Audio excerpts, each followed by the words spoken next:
بەیاننامەی ناڕەزایەتی کۆمەڵێک لە ڕۆژنامەنووسان و چالاکوانانی مەدەنی هاوڵاتیانی سنووری قەزای ڕانیە، جەماوەری ئازادی خوازی کوردستان، داواکاری گشتی، ڕێکخراوەکانی مافی مرۆڤ، دەستەی گشتی مافی مرۆڤی هەرێم،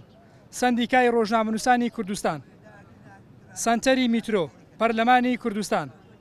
وەک دەبیندرێت و خەریکە دەبێت بە دیاریدەی هەمیشەی هەردوو حزبی دەسەڵاتداری ناوحکومەتی هەرێم کە بەردەوامن لە بانگەشە چاواشەکاریەکانیان کە گوایە دیموکراسی خوازن، بەڵام بە پێچەوانەوە بە پلانی شارەوە و ئاشکرا کار دەکەن بۆ بەرتەسککردنەوەی کاری ڕۆژنەماوانی و ئازادی ڕادەربڕین تا لەو ڕێگەیەوە درێژە بدەن بە دەسەڵاتی پاوانخواز و بەرژەوەندیەکانیان نەکەوێتە مەترسیەوە. لەسەر ئەو بابەتە مێژوو شاهیدی ئەو ڕاستیەیە. بەڕێزان، باش سەلمێنراوە یەکێک لە پایە گرنگەکانی دیموکراسی و مافی مرۆڤ ئازادی ڕادەربڕین و ئازادی کاری میدیاییە، بەڵام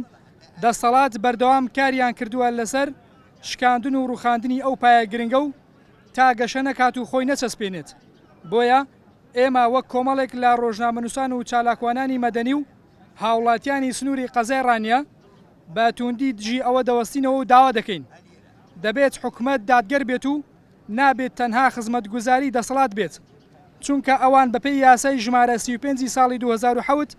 دادگایی ناکرێن کە یاساکە تایبەتە بای ڕۆژنامەنووسان، بەڵام یاساکەیان بۆ گۆڕدراوە بە یاسای قەدەغەکردنی خراپ بەکارهێنانی ئامێرەکانی پەیوەندیکردن،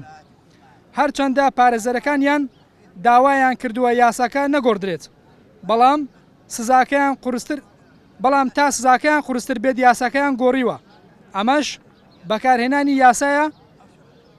بەکارهێنانی یاسا و دادگایە لە پێناو شەخص و